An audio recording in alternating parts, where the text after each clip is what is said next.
You're listening to Bringing an Ancient Faith to a Modern World with Father Anthony Messa, where we explore ways to encourage and equip the local Orthodox Church.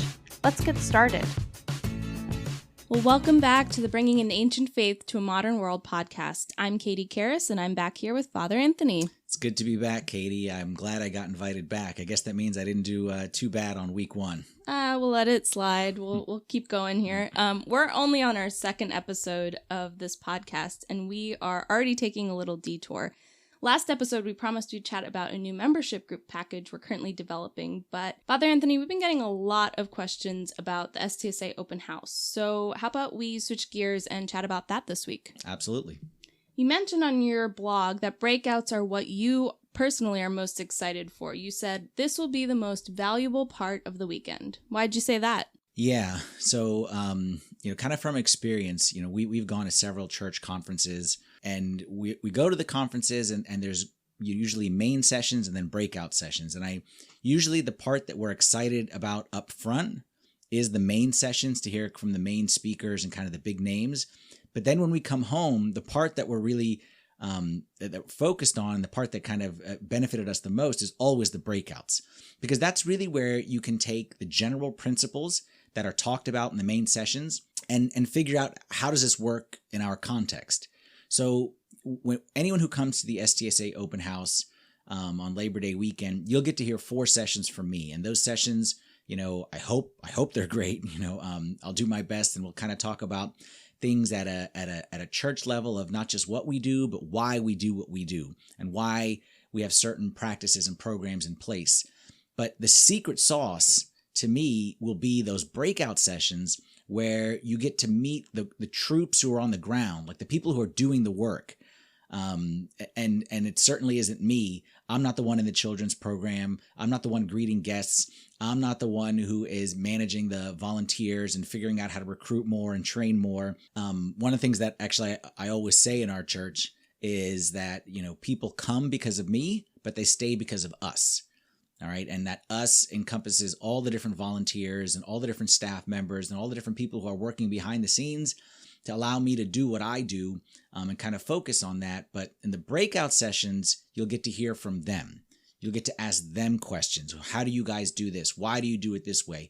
And we'll be able to share not just what works, kind of the stuff that you see on Sundays, but we'll also be able to share what doesn't work and how we reach the point that we're at.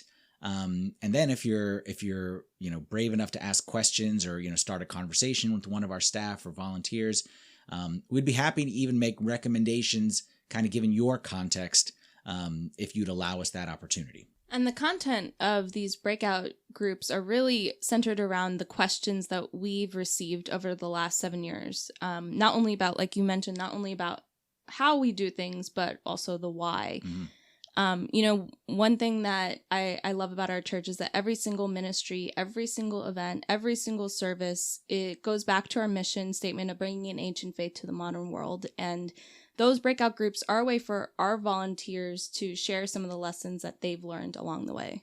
Yeah, and there certainly have been a lot of those lessons, Katie. I mean, when we put together the list of breakout groups, several of those are programs or ministries that didn't even exist when we first started. Kind of lessons along the way, things that you wouldn't even think that you need when you start a church. But, over the course of the past 7 years, we felt that not only we need them, but some of them are like essential now to who we are. Can't imagine Sundays without them. Can you give us a couple of examples of what those breakout sessions are going to look like? Yeah, so the entire list of breakout groups, sessions that you can choose from, everyone will be able to choose 3. There's a list of 14 of them. You can find them on stsaministries.org, and you'll see a list of the complete listing of them. But just kind of like a sample of them, we'll have one session on recruiting, developing, and managing volunteers. Which again, for a starting church, the ability to recruit servants and volunteers and get more hands helping, that's critical until you kind of get yourself established. We'll talk about developing communication and public speaking skills, something that a lot of people ask me about. How is it that you prepare your messages and kind of what's your methodology, and how is it that not just you, but you've trained others to be able to speak in an engaging way as well. So we'll have a session on that. We'll have a session on engaging the community, which is super important for any new church, right? If you're moving into a new neighborhood or community, then you want to see how you can be a blessing to that community, not just come in and suck the resources out of it, but really be a blessing. And we'll share kind of our strategy in that. We'll talk about building community through groups, just things that go beyond Sunday. So that's just like a sample. And again, you can see the complete list of them by going on our webpage. But that's just a high level sample. Well, let's dig a little bit deeper into one of my favorite breakout group topics, which is creating a welcoming Sunday environment. What does that even mean? Yeah, so let's take a step back here. One of the things that we talk about at STSA, and I always share this with people who are starting churches, and people are always quick to say, how do we get people to come to our church? How do we, get people to enter and attend? I always tell them the measure of success isn't whether people come to your church, it's whether they come back. Okay, because you can convince anybody to do anything for one Sunday. You say you buy them lunch afterwards, okay, or you could be a guilt trip from your mom. So anyone is willing to come to your church. So that isn't the true measure.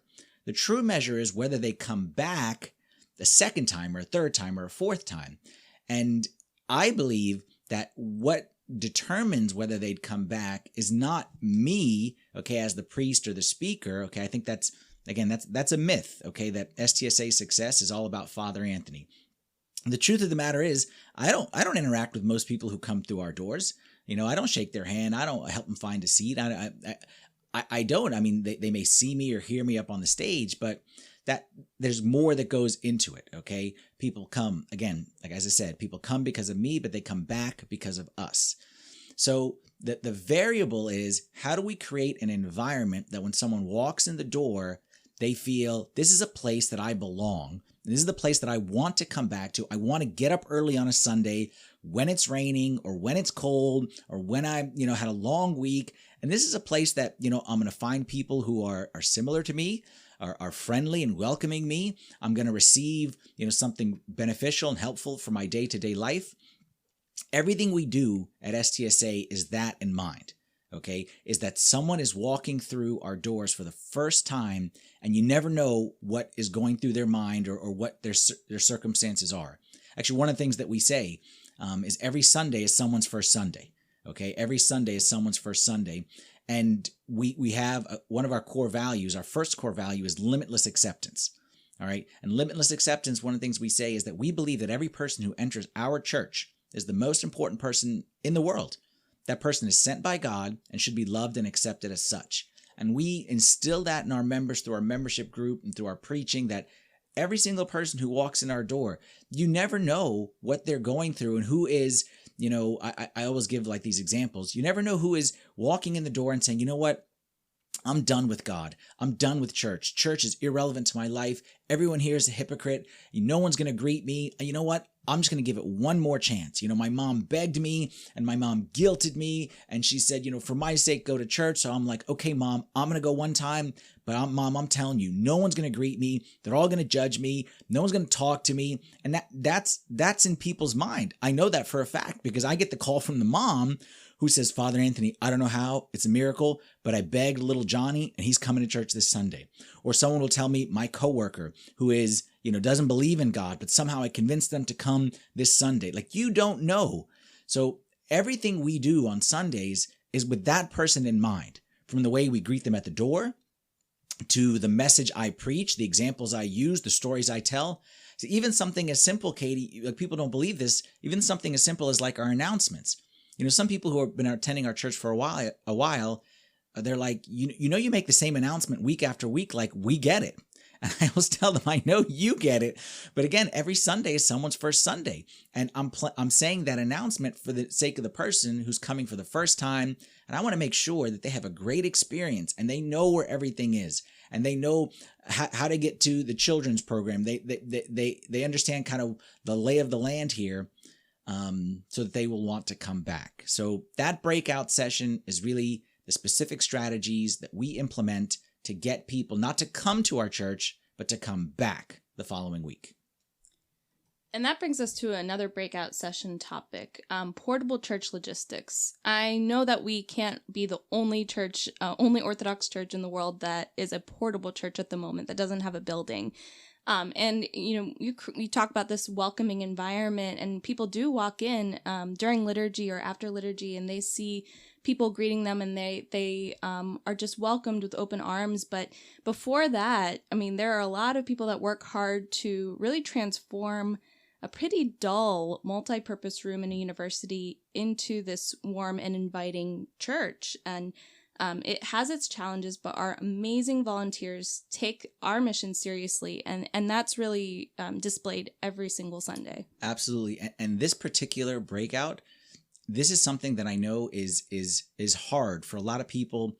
When you start a church, whether you are, a priest listening to this, or, a deacon or one of the lead servants or whatever it may be, you want to pray, you want to serve, like you want to do the will of God. You don't want to set up chairs, and you don't want to think about where's the projector screen going to go. And I get it. Like, I totally get it. One of the hardest parts of starting in a rental property is exactly this. But our hope is that, again, we've gained a lot of experience, and hopefully we can make this a little bit easier for you. And, I'll kind of confess here, this is actually like one of the things that I know I'm not supposed to be too involved in. Like, our volunteers always yell at me, okay, because they're like, Father Anthony, you're the priest, you just do that. We'll take care of all the logistics. But between me and you, Katie, you know this about me.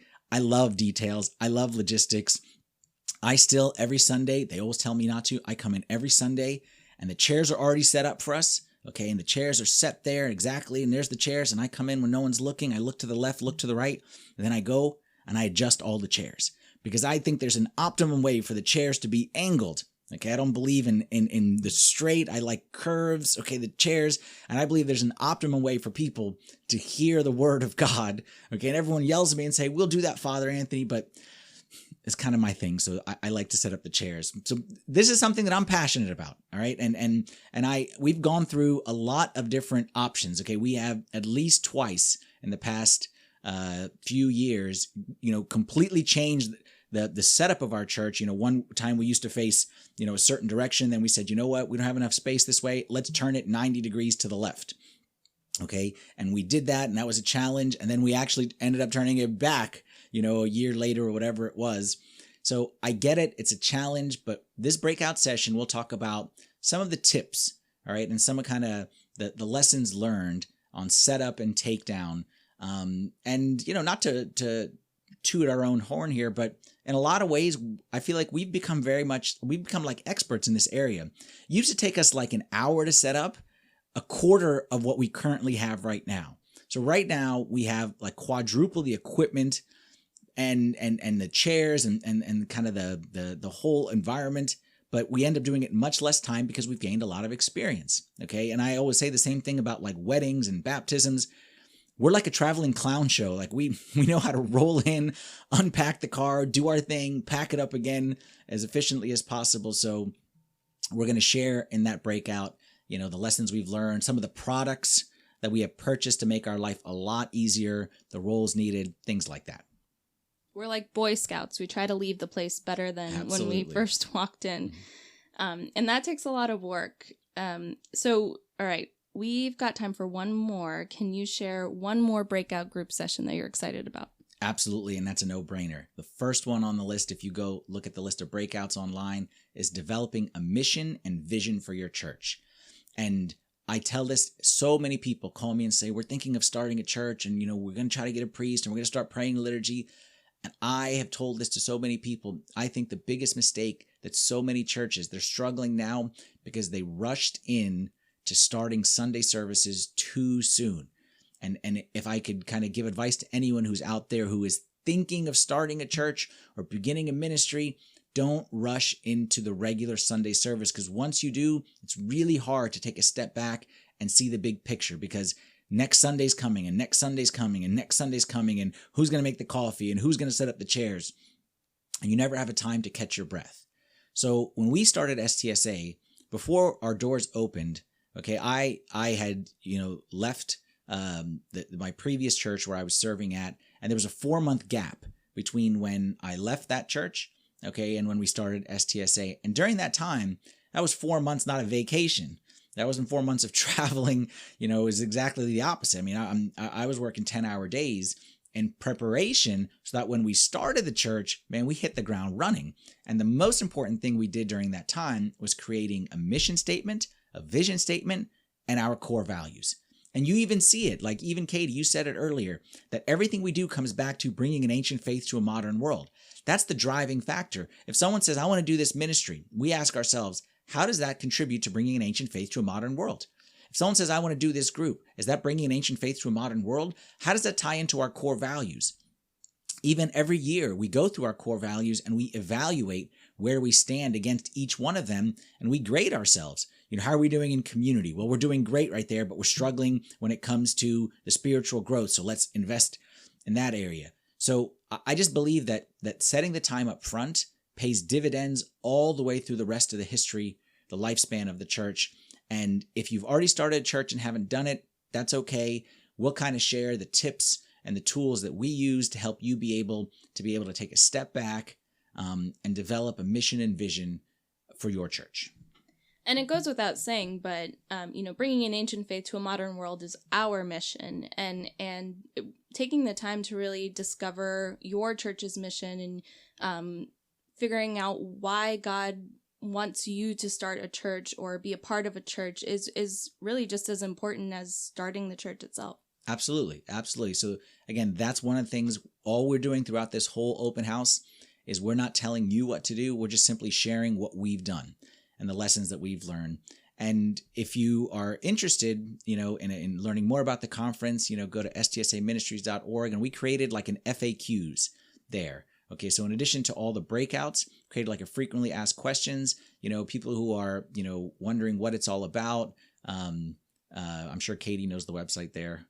She'll tell you about that.